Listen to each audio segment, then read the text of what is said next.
To be much quicker today to go through some of the changes I have made to the presentations folders, and I'll show you briefly what those are. The presentation folder up here for June 26th, I'm going to put this in student mode so you can see it as everything looks on your screen. Our new presentations bar. Some changes to June 26th, which I called Phenomenal Women. So many wonderful presentations have come in since I made the last video. And I want to make sure that everybody understands that this is the most important part of the class. So in addition to the ones I was able to discuss yesterday, and I assumed I would have time to get to the Madam C.J. Walker presentation, which is a sway submitted by Kaylin. Sways are nice because they're pretty easy to link and look through. Sarah Breedlove, civil rights activist and entrepreneur, first generation freed from slavery and a Southerner who moved to New York eventually.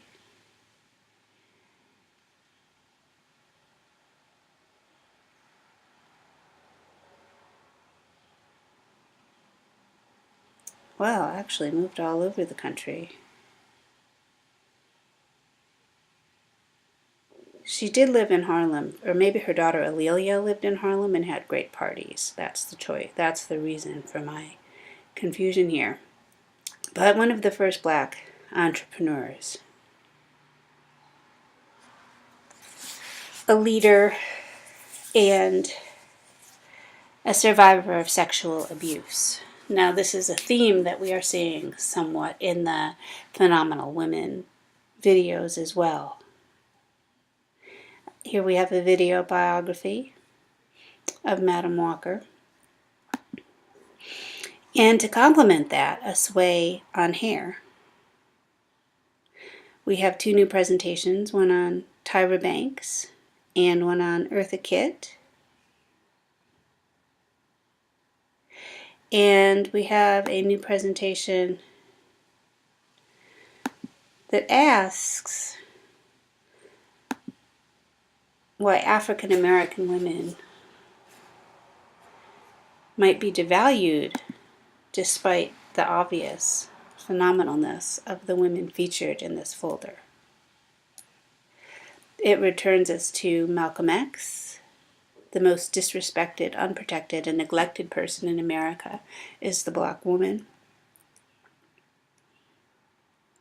So Shay started with her inspiration, which was Beyonce's Lemonade, and Formation, a kind of call to action for black women and for black men that echoes Malcolm X as well.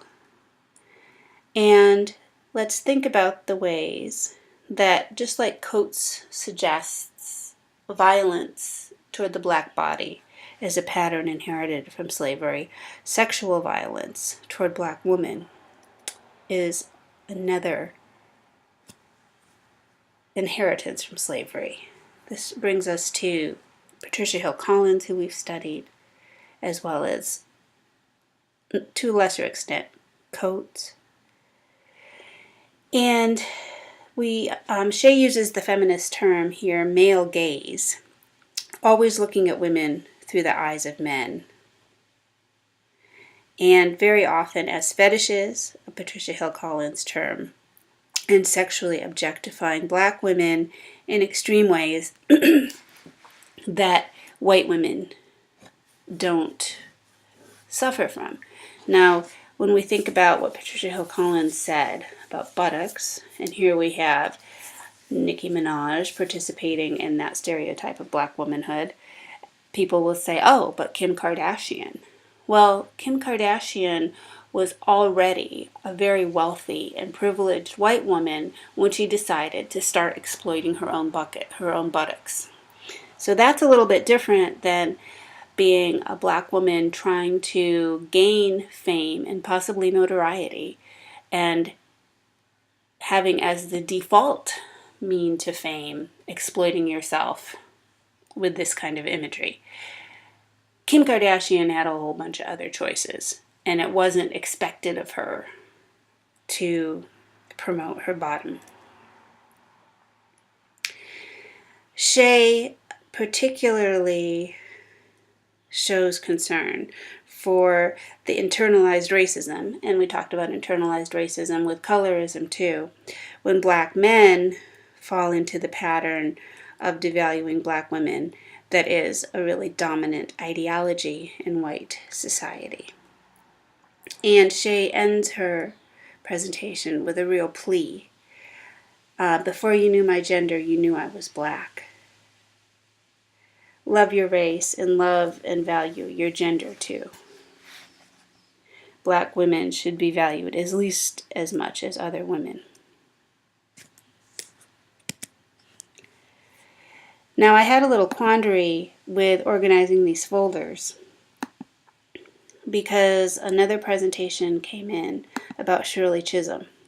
Before you saw my gender, you saw my race. So where do we put Shirley Chisholm? Do we put her with black women, or do we put her with justice and leadership, which I think is going to be the theme for the second day folder?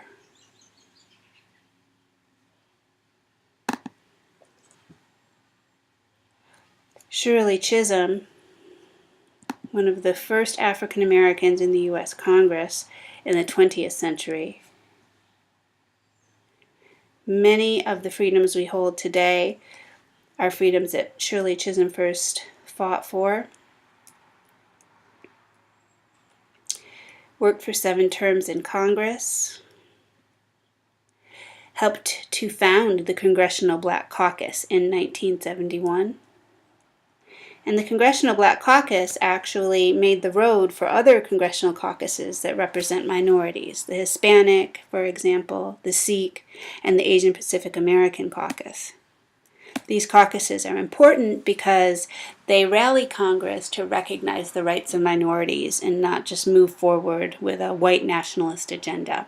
They've been key in establishing national holidays like Martin Luther King Day, and scholarship programs, and helping to build nonprofits that work in communities of color. Chisholm is also a feminist.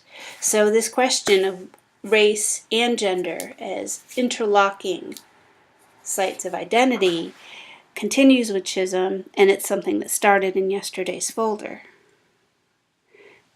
Chisholm made the road for Hillary, Nancy, Elizabeth. And she's certainly someone really important to think about in African American studies.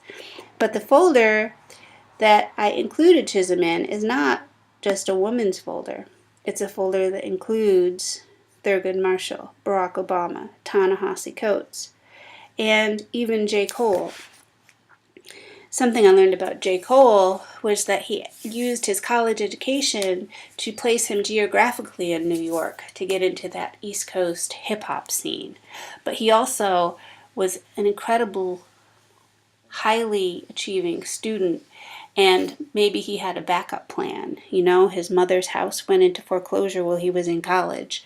Maybe some of us have been through that kind of struggle before when you're trying to get your degree and get in a position where you can help your parents, and your parents are at home having a really hard time. Well, J. Cole went through that too. So that's why I think he fits into this leadership folder with Barack Obama and Ta-Nehisi Coates. The most important thing I need to tell you for today, though, is about the discussion board. There are 18 points available for participating in a discussion of your classmates' contributions to this course, because African American Studies is about community, it's about collaborative learning, it's about collective freedom, as Angela Davis says. It's not about individuals doing their best on assignments that you do locked away by yourself. It's about working together and learning from each other. And as I say in this extra credit discussion forum, because the June 26th discussion forum primarily addresses some of the first batch of presentations that went into that really rich presentations folder. This folder asks you to think about the other ones as well.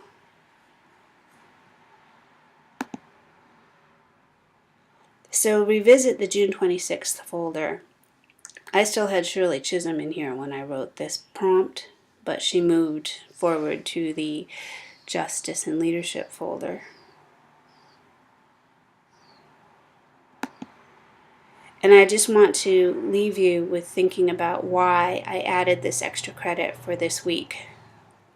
I want you to credit each other and value one another's work in the presentations. Whoops. Sorry. So notice here this kind of connection to course goals and objectives and why this student-centered work, this discussion is important. To collaborate, present ideas, discuss and give each other feedback. Those are the kind of contributions to learning that African American Studies has made to the educational system. In the same way, African American people, African American politics, African American culture has done so much to teach American culture in the world about the values of collective freedom, collaborative work, and community building. And the work that you can do in these discussion boards is worth more than the final paper or the final exam. If you get enough points through doing the discussions and looking at presentations, and you feel that you don't want to take the final exam or the final paper, that's fine. Just don't do them. Do these instead, because this is what African American Studies is really about. Have a great day. Ask me if you have any questions.